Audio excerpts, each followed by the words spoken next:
Hello guys. आज हम First Flight book का chapter number 1 a letter to God discuss करने जा रहे हैं, जो कि जी.एल. फुंस ने लिखा है। और आज हम इस चैप्टर को अच्छे से लाइन बाय लाइन समझेंगे और ये जानेंगे कि ये स्टोरी कितनी इंटरेस्टिंग है, कितनी इम्पोर्टेंट है आपके लिए। तो स्टोरी स्टार्ट करने से पहले मैं चाहूँगा कि आप अपने साथ पेन और कॉपी लेकर बैठें, जिससे कि कोई भी इम्पोर्टेंट वर्ड या कोई भी इम्पोर्टेंट कॉन्सेप्ट आपको मैं बताऊं तो आप उसे बहुत जल्दी ही अपनी कॉपी पर नोट डाउन कर लें, जिससे कि रिवीजन करते समय आपको कोई भी प्रॉब्लम ना हो। तो हम स्टार्ट करते हैं, लाइन बाय लाइन डिस्कस करेंगे। पेशेंस बनाए रखिएगा, ध्यान से समझिएगा, जिससे कि आपको ये चैप्टर पूरी तरह से समझ में आए। सो बिफोर यू रीड, ये जो सेक्शन है इसमें बताया गया है इस चैप्टर के ओवरव्यू के बारे में। इस चैप्टर क्या कह रहा है, ये स्टोरी क्या कह रही है। तो स्टार्ट करते हैं यहाँ से। दे से फेथ कैन मूव माउंटेन्स। मतलब फेथ का मतलब होता है भरोसा, विश्वास। तो क्या है कि दे से लोग कहते हैं कि फेथ माउंटेन्स को तक हिला सकती है, मूव करा सकती है, मतलब पहाड़ों को तक हिला सकती है। What should be put our faith in. लेकिन हमें अपनी जो फेथ है वो किस में रखनी चाहिए, ये क्वेश्चन है। This is the question this story delicately possess. और यही वो क्वेश्चन है जो ये स्टोरी आपको बताएगी। Lencho is a farmer. Lencho एक किसान है, उसी की एक कहानी है। वो कैसे एक अजीब सा काम करता है। कौन सा अजीब काम करता है? एक लेटर लिखता है गॉड के लिए। When his crops are ruined, जब उसकी फसल बर्बाद हो जाती है। Asking for 100 pieces, वो 100 पीसेस की मांग करता है। पीसेस क्या होता है? पीसेस एक कहना चाहिए लैटिन अमेरिका में करेंसी का नाम है। ये करेंसी है लैटिन अमेरिका में जो यूज होती है, और ये स्टोरी भी वहीं से ली गई है। तो does Lencho's letter reach God. क्या लेंचो का लेटर ईश्वर तक पहुंचता है, ये हमें देखना है। Does God send him the money. क्या ईश्वर उसे पैसे भेजता है। Think what your answer to this questions would be. सोचिए आपके आंसर क्या हो सकते हैं इस क्वेश्चनों के। हमारे आंसर जाहिर सी बात है यही होंगे। क्या ईश्वर को भी कोई पत्र लिखा जा सकता है, या ईश्वर भी कभी कोई पत्र का रिप्लाई कर सकता है, पैसे भेज सकता है। And gas how the story continuous. और अंदाजा लगाइए, गैस करिए कि ये स्टोरी कैसे कंटिन्यू होती है। Before you begin to read it, इस चैप्टर को पढ़ने से पहले। ये एक एक्टिविटी दी हुई है, इस एक्टिविटी के बारे में हम लोग बाद में समझेंगे। पहले हम चैप्टर को स्टार्ट करते हैं बिना किसी देरी के। तो चैप्टर स्टार्ट होता है यहां से। The house. The house, the only one in the entire valley. घर जो कि ओनली वन, अकेला था पूरी वैली में। वैली एक माउंटेन्स के जो बीच वाला इलाका होता है, इसे वैली बोलते हैं। Set on the crest of a low hill, जो कि क्या है? सेट ऑन द क्रिस्ट, जो कि स्थित है। क्रिस्ट मीन्स होता है चोटी पर, ऑफ ए लो हिल एक छोटी पहाड़ी की चोटी पर। मतलब घर जो कि एक छोटी पहाड़ी की चोटी पर स्थित है। फ्रॉम दिस हाइट, इस ऊंचाई से, one could see the river, कोई भी व्यक्ति रिवर को देख सकता है। And the field of ripe corn dotted with the flowers that always promised a good harvest. और इस हाइट से वन कुड सी, कोई भी, वन का मतलब यहां पर कोई का सेंस आता है। One could see the river, नदी को देख सकता है। Field of ripe corn dotted with flowers, उन खेतों को देख सकता है जो कि पकी हुई फसलों से भरे हुए हैं। फूलों से खेत भरे हुए हैं। That always promised a good harvest, और जो वायदा करते हैं, जो प्रॉमिस करते हैं कि अब की जो हार्वेस्ट होगी वो बहुत अच्छी होगी। हार्वेस्ट मीन्स फसल होता है। The only thing the earth needed was a downpour. केवल एक चीज, द ओनली थिंग, केवल एक चीज, द अर्थ नीडेड, पृथ्वी को नीड थी, नीड का मतलब जरूरत थी। वॉज अ डाउनपोर और एटलीस्ट अ शावर, या तो बारिश हो जाए, डाउनपोर हो जाए, मूसलाधार बारिश हो जाए। डाउनपोर का मतलब मूसलाधार बारिश, और एटलीस्ट अ शावर, या फिर कोई शावर ही हो जाए। शावर मीन्स बौछार पड़ना। थ्रू आउट द मॉर्निंग, पूरी सुबह, लेंचो जो कि फार्मर था, who knew his fields intimately, जो अपनी खेत को इंटीमेटली जानता था। इंटीमेटली का मतलब होता है बहुत घनिष्ठता से। जब खेत में लगातार वो फसल कर रहा है तो वो अपने खेत को घनिष्ठता से जानता ही होगा। उसने क्या किया? हैड डन नथिंग, उसने किया कुछ नहीं। What see the sky towards the north east, उसने क्या किया? उसने नॉर्थ ईस्ट से उठने वाले जो बादल थे, जो आसमान था, उसकी ओर देखा। और क्या कहा उसने? Now we are really going to get some water women. उसने, एक वुमेन थी, शायद उसकी वाइफ होगी, ये हमें स्टोरी में पता लगेगा। उससे कहा नाउ मतलब अब, वी आर रियली, हम वास्तव में, गोइंग टू गेट, पाने वाले हैं, सम वाटर, कुछ पानी। मतलब उसमें बादल को देखकर ऐसा कहा। The women who was preparing supper, supper means होता है डिनर, मतलब रात का भोजन, ये लिख लेना वर्ड, सपर मीन्स डिनर होता है। तो वुमेन जो कि उस समय रात का भोजन बना रही थी, रिप्लाइड, उसने रिप्लाई किया, रिप्लाई मीन्स जवाब देना होता है, यस गॉड विलिंग, हाँ ईश्वर ने चाहा तो हमें बारिश हो जाएगी, हमें पानी मिल जाएगा। The older boys were working in the field, जो बड़े लड़के थे वो खेत में काम कर रहे थे, while the smaller ones were playing near the house, वहीं जो छोटे छोटे बच्चे थे वो घर के आसपास खेल रहे थे। Until the women called to them all, जब तक कि वुमेन ने उन्हें नहीं बुलाया, वुमेन ने उन्हें बुलाया, क्या कहा, कम फॉर डिनर, खाने के लिए आ जाओ, रात्रि के भोजन के लिए आ जाओ। It was during the meal, और ये ड्यूरिंग द मील की ही बात थी, मील का मतलब भोजन के दौरान, ड्यूरिंग मीन्स दौरान होता है, मील मीन्स भोजन, मतलब खाना खाने के दौरान ही, दैट जस्ट एज, जैसा कि,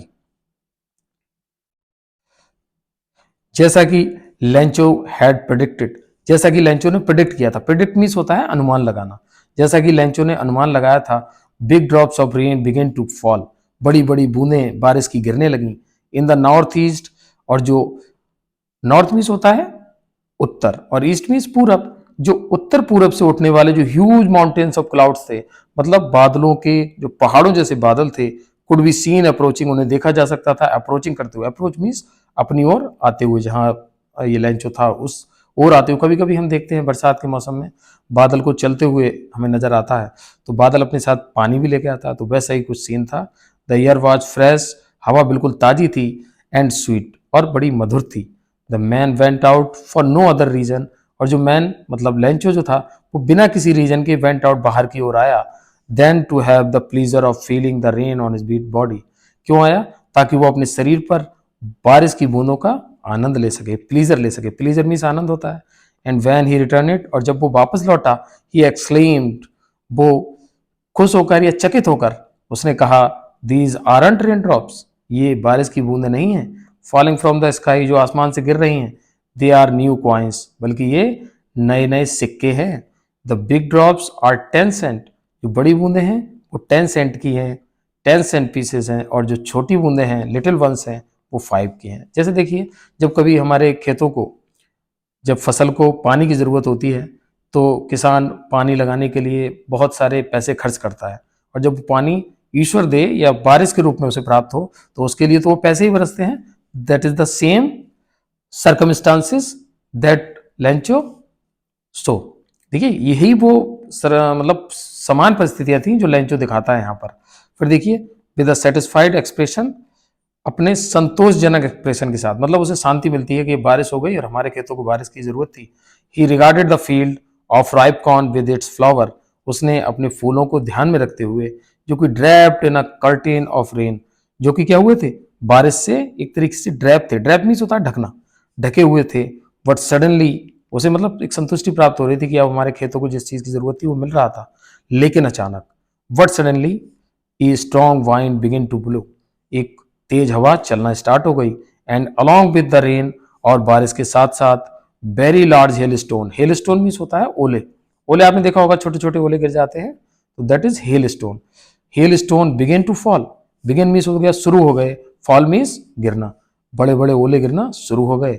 दीज ट्रूली डिड रिजेंबल, और ये बिल्कुल रिजेंबल हो रहे थे, रिजेंबल मीन्स होता है के जैसे लगना, मतलब सेम लगना, तो ये जो ओले थे वो बिल्कुल ट्रूली का मतलब सच में, डिड रिजेंबल मीन्स वैसे ही लग रहे थे जैसे कि न्यू सिल्वर कॉइन्स हो, कि जैसा कि लेंचो ने प्रेडिक्ट किया था कि ये बूंदे नहीं गिर रही हैं, ये सिक्के गिर रहे हैं, अब वो वास्तव में सिक्कों की ही तरह ओले गिरने लगे। द बॉयज एक्सपोजिंग देमसेल्व्स, जो लड़के बाहर खेल रहे थे अपने आप को बचाते हुए, टू द रेन, बारिश से, ran out to collect the frozen pulse, क्या हुआ कि वो फ्रोजन पल्स का मतलब हो गया कि जो ओले जो कि मोती की तरह थे उन्हें इकट्ठा करने में लग गए। It is really getting bad now, अब वास्तविक रूप से बुरा हो रहा था। एक्सक्लेम्ड द मैन, आदमी ने कहा, जब बारिश के साथ साथ ओले पड़ने लगे तो ओलों से तो उसे अपने खेतों का ध्यान आया, या जब उसने खेतों के बारे में सोचा तो उसे अंदाजा लग रहा होगा ये तो बहुत बुरा हो रहा है। I hope it pass quickly, मुझे उम्मीद है ये जल्दी गुजर जाएंगे। It did not pass quickly, लेकिन ये जल्दी नहीं गुजरे। For an hour the hell rained on the house, पूरे 1 घंटे तक हेल जो थे, जो ओले थे वो पड़ते रहे, घर पर पड़ते रहे, द गार्डन, गार्डन में पड़ते रहे, द हिल साइड में पड़ते रहे, द कॉर्न फील्ड, खेत में पड़ते रहे जो कि फसल से भरा हुआ था, ऑन द होल वैली, और पूरी वैली पर ओले पड़ते रहे। द फील्ड वॉज वाइट, और एक समय फिर ऐसा हो गया कि जो खेत थे वो बिल्कुल वाइट हो गए, सफेद सफेद हो गए, as if covered with salt, जैसा कि खेत को नमक से ढक दिया गया हो। Not a leaf remain on the trees, एक पत्ती तक पेड़ पर नहीं बची। The corn was totally destroyed, पूरी तरह से फसल बर्बाद हो गई। The flowers were gone from the plants, और पौधों से पत्ते गायब हो गए। जब ओले पड़ते हैं तो पत्ते अपने आप झड़ जाते हैं।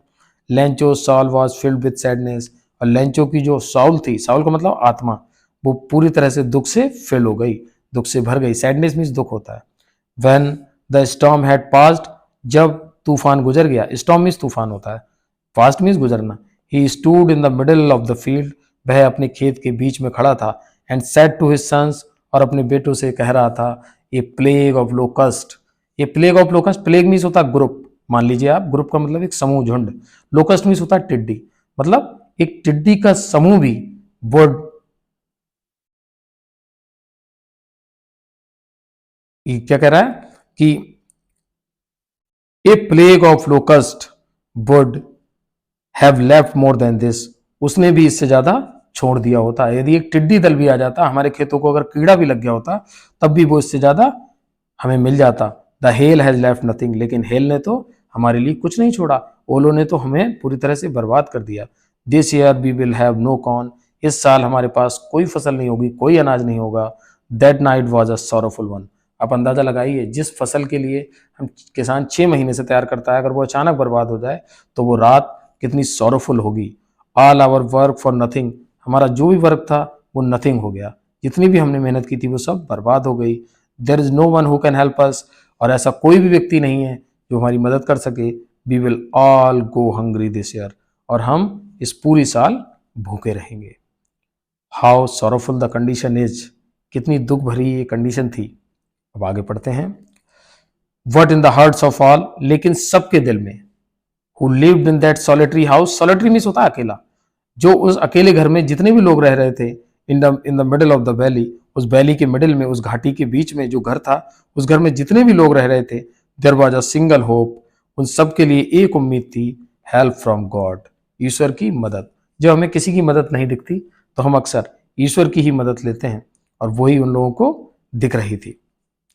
फिर क्या हुआ, डोंट बी सो अपसेट, ज्यादा अपसेट मत हो, ज्यादा दुखी मत हो। Even though this seems like a total loss, हालांकि इवन दो, हालांकि ऐसा लग रहा है, दिस सीम्स का मतलब प्रतीत होना, लाइक अ टोटल लॉस, कि सब कुछ बर्बाद हो गया, लेकिन फिर भी ज्यादा दुखी मत हो। रिमेंबर, याद रखो, no one dies of hunger, याद रखो कि कोई भी भूख से नहीं मरता। अच्छी लाइन है ये, दैट इज व्हाट दे से, ऐसा कहते भी हैं, no one dies of hunger, कि कोई भी भूख से नहीं मरता।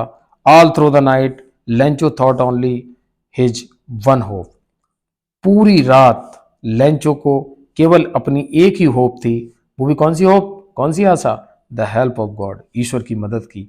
Whose eyes as he had been instructed, जैसा कि उसकी आंखें हमें इंस्ट्रक्ट करती हैं, सी एवरीथिंग, इंस्ट्रक्ट का मतलब हमें दिशा निर्देशित करती हैं, हमसे काम करवाती हैं, वो सब कुछ देखती हैं। Even what is deep in one's conscience, यहां तक कि व्हाट इज डीप, जो किसी के अंतर्मन में भी क्या है, कंसाइंस मीन्स अंतर्मन होता है, inner feeling of the people, मतलब हम लोगों की जो आंतरिक जो कहना चाहिए भावना होती है, ईश्वर उसे भी देख लेता है। तो लेंचो पूरी रात सोच के यही कह रहा है कि ईश्वर से क्या छिपा है, ईश्वर को तो सब पता है, तो वो ऐसा कभी नहीं करेंगे कि वो पूरी तरह से हमें लॉस में रखें। Lencho was an ox of a man, ox of a man का मतलब समझ रहे हैं, लेंचो एक बैल जैसा आदमी था। बैल जैसा आदमी means working like an animal in the fields, जो खेतों में बिल्कुल जैसे जानवर मेहनत से करते हैं वैसा ही वो भी काम किया करता था। बट स्टिल ही न्यू, लेकिन फिर भी वो जानता था, हाउ टू राइट, कि कैसे लिखना है, मतलब लिखना वो जानता था, इतना पढ़ा लिखा था कि वो लिखना जानता था।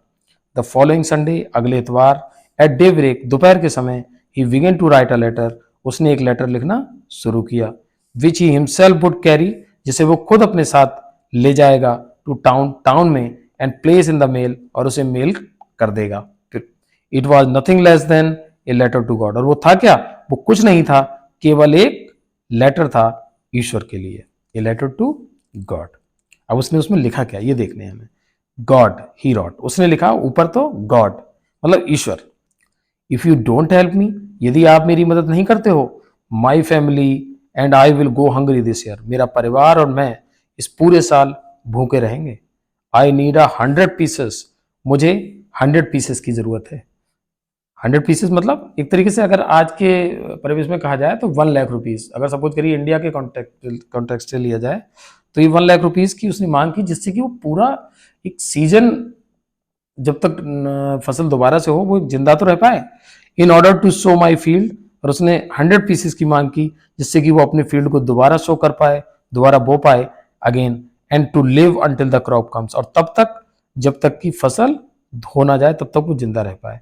बिकॉज द हेल स्टॉर्म, और उसने फिर आगे अपनी स्टोरी लिखी कि हेल स्टॉर्म ने डिस्ट्रॉय कर दिया उसकी पूरी फसल को और वो पूरी तरह से हेल्पलेस है। Nobody is able to help him, कोई भी ऐसा व्यक्ति नहीं है जो उसकी मदद कर पाए। फिर क्या होता है, he wrote to God on the envelope, जब लिफाफा हम लेटर लिखते हैं तो लिफाफे पे लिखते हैं किसको भेजना है, तो किसको भेजने की जगह उसने क्या लिखा, उसने लिखा टू गॉड, ईश्वर को भेजना है। पुट द लेटर इनसाइड, और उसने जो लेटर जिसमें अपनी फीलिंग लिखी थी वो उस एनवेलप के अंदर रख दिया।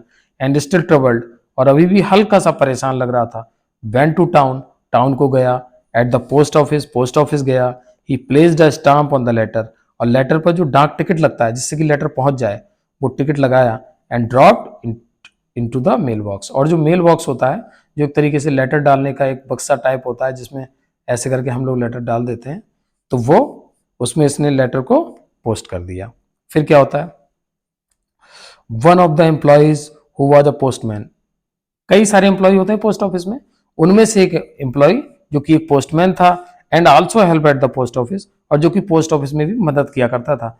वेंट टू हिज बॉस, वो अपने बॉस के पास गया। लाफिंग हर्टीली, हर्टीली का मतलब दिल से, खूब जोर जोर से अच्छे से हंसता हुआ गया। And showed him the letter to God, और उसने अपने पोस्ट मास्टर जो है अपने बॉस हैं उन्हें वो लेटर दिखाया और कहा never in his career as a postman, कि अपने पूरे पोस्टमैन के कैरियर में had he known that address, ऐसा एड्रेस उसने कभी नहीं देखा। द पोस्ट मास्टर, अब पोस्ट मास्टर जो कि एक बहुत इंपॉर्टेंट कैरेक्टर है चैप्टर का, याद रखना है। पोस्ट मास्टर कभी कभी पूछा जा सकता है कि पोस्ट मास्टर कैसा था, तो द पोस्ट मास्टर आप लिख सकते हो was a fat amiable person. Fat का मतलब मोटा, एमिएबल मीन्स होता है फ्रेंडली, जो व्यक्ति बहुत ज्यादा व्यवहारिक हो, बहुत ज्यादा मित्रता पूर्वक व्यवहार करे, दैट इज एमिएबल पर्सन। तो पोस्ट मास्टर कहता था बहुत एमिएबल व्यक्ति था, एमिएबल फेलो था, मतलब एक मित्र पूर्वक व्यवहार करने वाला व्यक्ति था। आल्सो ब्रेक आउट लाफिंग, वो भी हंसने लगा, उसने कहा ये तो अजीब बात है भाई, गॉड का एड्रेस कहां से लाएं। वट ऑलमोस्ट इमीडिएटली, लेकिन तुरंत ही टर्न इट सीरियस, वह कैसा हो गया, सीरियस हो गया, मतलब थोड़ा सा गंभीर हो गया। क्यों गंभीर हो गया, and tapping the later on his desk, और अपने डेस्क पर लेटर को पटकते हुए रखते हुए कमेंटेड, उसने कमेंट किया, मतलब उसने बड़बड़ाया, बोला व्हाट फेथ, क्या उम्मीद है, क्या विश्वास है। I wish I had the faith of the man who wrote this letter, उसने कहा मुझे, मेरी इच्छा है या मैं चाहता हूं कि काश मेरे पास भी यही फेथ होती, यही विश्वास होता जैसा कि इस व्यक्ति के पास है जिसने ईश्वर को ये पत्र लिखा है। Starting of a correspondence with God, कितना विश्वास है उसे कि उसने गॉड से ही करस्पॉन्डेंस शुरू कर दिया। करस्पॉन्डेंस मीन्स होता है पत्राचार करना, मतलब गॉड को ही पत्र लिखना और पत्र पाने की उम्मीद कर रहा है वो। सो इसलिए in order not to shake the writer's faith in God, in order not to का मतलब क्या है, जिससे कि उसकी भावनाएं हिले नहीं। शेक का मतलब होता है हिलना, राइटर्स फेथ मतलब राइटर की भावना जो ईश्वर में है वो हिले नहीं, ताकि राइटर की भावना, राइटर का जो विश्वास है वो ना टूटे। इस भावना के साथ the post master came up with an idea, post master के दिमाग में एक आइडिया आया। आंसर द लेटर, उसने सोचा क्यों ना इस लेटर का आंसर दिया जाए, ताकि जिसे इतना विश्वास है कि ईश्वर उसका जवाब देगा तो उसके जवाब को बनाए रखा जाए। What when he opened it, लेकिन जब उसने लेटर को खोला, इट वॉज एविडेंट, तो ये एविडेंट हुआ, एविडेंट मीन्स होता है उजागर होना एक तरीके से, ये बात उजागर हुई, दैट टू आंसर इट, इस क्वेश्चन का जवाब देने के लिए he needed something more than goodwill, उसे केवल शुभेच्छाएं या कुछ लिखना ही नहीं है, बल्कि उसके लिए कुछ और चीज की भी जरूरत है। इंक और पेपर की जरूरत नहीं कि इंक लिया, पेपर लिया और जल्दी से लिख के भेज दिया कि ईश्वर ने आपकी प्रार्थना सुन ली, आप खुशी रहो, सुख रहो, ऐसा नहीं था। But he stuck to his resolution, उसमें तो बल्कि पैसे मांगे गए थे, तो क्या हुआ, but he stuck to his revolution, जो रेजोल्यूशन, जो पोस्टमास्टर था वो अपने रेजोल्यूशन पर स्टक रहा। स्टक मीन्स होता है लगे रहना, जुड़े रहना। रेजोल्यूशन जो उसने निश्चय किया था। ही आस्क्ड फॉर मनी, उसने पैसे को मांगा। फ्रॉम हिज एम्प्लॉइज, अपने कर्मचारियों से। He himself gave part of his salary, यहां तक कि उसने अपनी सैलरी का कुछ हिस्सा भी दिया। अच्छा, शुरुआत में मैंने कहा था कि 100 पीसेस का मतलब आप 1 लाख मानिए। ये मैंने इसलिए कहा था क्योंकि आज की अगर महंगाई की बात की जाए तो 100 पीसेस तो अगर 100 रुपए से हम कंपैरिजन करेंगे तो कोई भी व्यक्ति दे सकता है। लेकिन आप यहाँ देखें इस चैप्टर में दिया हुआ है कि कैसे उसने अपने एम्प्लॉय से पैसे इकट्ठे किए, अपनी सैलरी का एक हिस्सा दिया, तब जाकर भी वो रुपए 100 पीसेस नहीं हो पाए।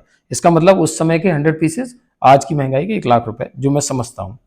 ठीक है, you don't have to write anything anywhere that this is actual 1 lakh rupees. You just have to think, आपको केवल सोचना है।